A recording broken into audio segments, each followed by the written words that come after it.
world seems unfair, tapi cukup aku aja yang WNI, anak-anakku jangan. Kita usahakan anak-anak dengan paspor kuat WNA itu. Let's go. Pernyataan alumni LPDP Dwi Sasening Tias atau Tias soal kebanggaan jadi warga negara asing ketimbang jadi WNI berbuntut panjang. Tak hanya dihujat warganet, pernyataan Tias yang dianggap menghina NKRI ikut menyeret suaminya Arya Iwantoro yang juga mendapat beasiswa LPDP untuk kuliah S2 dan S3-nya di Belanda. Suami Tias diduga belum menyelesaikan kewajiban bekerja di Indonesia sesuai aturan yang dikenakan ke penerima beasiswa LPDP. Fakta itu membuat geram Menteri Keuangan Purbaya Yudi Sadewa. LPDP telah meminta suami Tias untuk mengembalikan seluruh dana beasiswa beserta bunganya. Juga akan memblacklist keduanya dari seluruh instansi pemerintah. Itu uang dari pajak dan sebagian dari utang yang kita sisihkan untuk memastikan SDM kita tumbuh. Tapi kalau dipakai untuk menghina negara ya kita minta uangnya dengan bunganya kalau gitu. Nanti saya akan blacklist dia. Di seluruh pemerintahan nggak akan bisa masuk. LPDP adalah program beasiswa penuh dari pemerintah Indonesia untuk membiayai mahasiswa S2 dan S3 yang berkuliah di sejumlah kampus luar negeri. Dari audit ke-600 penerima beasiswa LPDP, ada 44 orang terindikasi melanggar kewajiban untuk kembali ke Indonesia. 8 orang diantaranya telah dikenakan sanksi pengembalian dana. Tim Liputan iNews melaporkan. Pemirsa, pasca kejadian viral polemik LPDP, pemerintah telah memeriksa ke-600 penerima beasiswa. LPDP menemukan 44 orang belum kembali ke Indonesia, 8 sudah dikenakan sanksi dan 36 dalam proses. Terkait dengan data awaldi yang tidak mengabdi sesuai dengan kewajibannya, LPDP mendapatkan data tersebut berdasarkan satu data perlintasan keimigrasian yang kami mendapatkan akses dari Ditjen Imigrasi, kemudian juga dari laporan masyarakat kepada kami dan tentunya dari media sosial awaldi LPDP tersebut. Kami sudah melakukan penelitian terhadap mungkin lebih dari 600 ya awaldi, dan dari jumlah tersebut yang sudah ditetapkan sanksi ya, termasuk pengembalian, itu 8 orang, 36 lagi sedang dalam proses. Memang dari laporan-laporan tersebut, misalnya terdapat yang masih dalam masa magang ya, di mana saat ini LPDP memberikan kesempatan untuk magang dan juga membangun usaha selama 2 tahun di luar negeri sesuai dengan ketentuan yang ada di buku pedoman penerima beasiswa. Kemudian ada yang sudah selesai masa pengabdian ataupun mendapatkan penugasan dari kantornya. Itu ada di buku pedoman penerima beasiswa.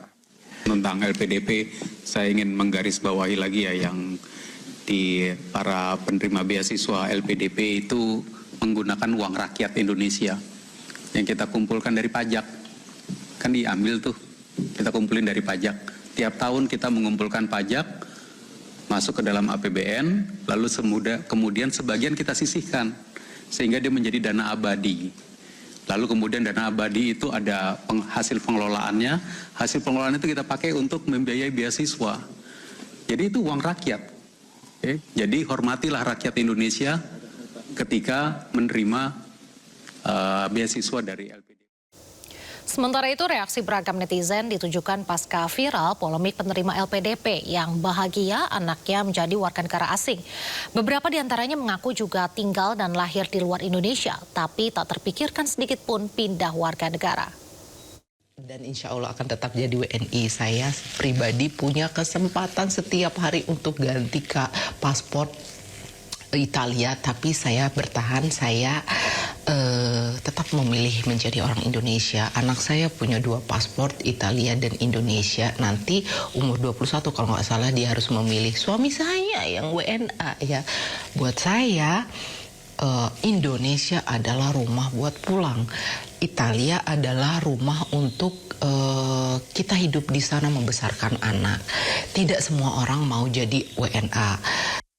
Aku sama anak kamu sama-sama lahir di UK.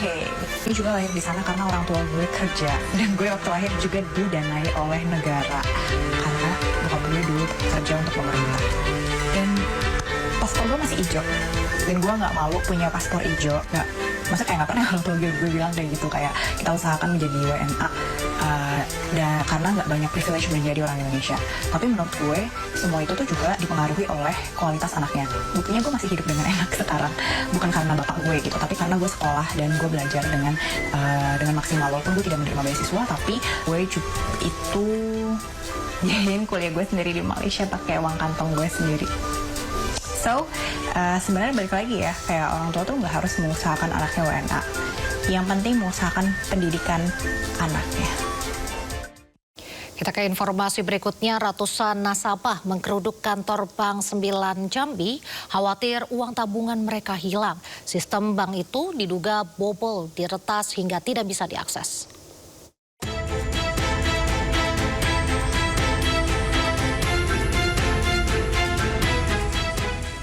Kantor cabang Bank 9 Muara Bulian Batanghari Jambi ramai didatangi nasabah.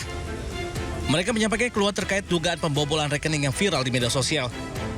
Sistem bank diduga dibobol peretas hingga para nasabah khawatir dengan uang tabungan mereka. Para nasabah mengaku tidak bisa mengecek saldo di mobile banking maupun di ATM. Bahkan saat ini ada beberapa nasabah yang mengaku kehilangan saldo secara tiba-tiba dengan jumlah puluhan juta rupiah. Kita sudah coba tadi melalui e-banking tapi nggak bisa, alasannya maaf ada gangguan gitu aja. Selain itu Pak, sudah coba cek ke ATM Bank 9 Jambi? Kalau saya masuk ke ATM kayaknya belum dari Pak. Karena tadi dari informasi dari kawan-kawan yang sudah pandai kayaknya nggak bisa katanya. Bank Jambi sedang melakukan pemulihan sistem dan layanan pada kanal ATM dan mobile banking agar dapat segera beroperasi sebagaimana mestinya. Pihak Bank Jambi berjanji akan bertanggung jawab penuh jika ada nasabah yang kehilangan uang di dalam rekeningnya. Hingga saat ini pihak Bank 9 Jambi masih menelusuri dugaan pembobolan tersebut. Dari Batanghari Jambi, Joni Firdaus, iNews melaporkan. Tidak bisa isi bensin Pertalite, seorang oknum polisi menganiaya 3 pegawai SPBU di Pulau Gadung, Jakarta Timur. Ketiga korban luka di bagian wajah serta rahang langsung melakukan visum dan membuat laporan ke Polsek Pulau Gadung.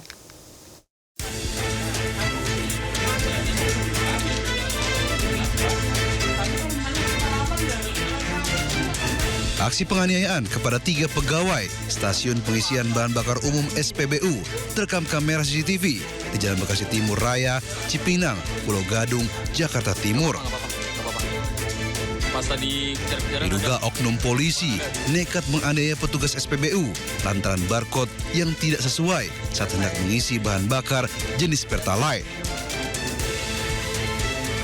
Pelaku yang datang menggunakan mobil mewah lalu diarahkan oleh petugas SPBU untuk beralih mengisi Pertamax. Namun oknum polisi tidak terima hingga terjadi cekcok. Oknum polisi pun langsung menganiaya ketiga petugas SPBU. Dari pihak customernya itu menyebut ini mobil jenderal. Terus di video juga dia menyebut bilangnya Kapolda gitu. Ada narasi, ada kata-kata Kapolda ketika dia ngebentak-bentak itu tadi. Ketiga korban mengalami luka di bagian wajah serta rahang, langsung melakukan visum dan membuat laporan ke Polsek Pulau Gadung.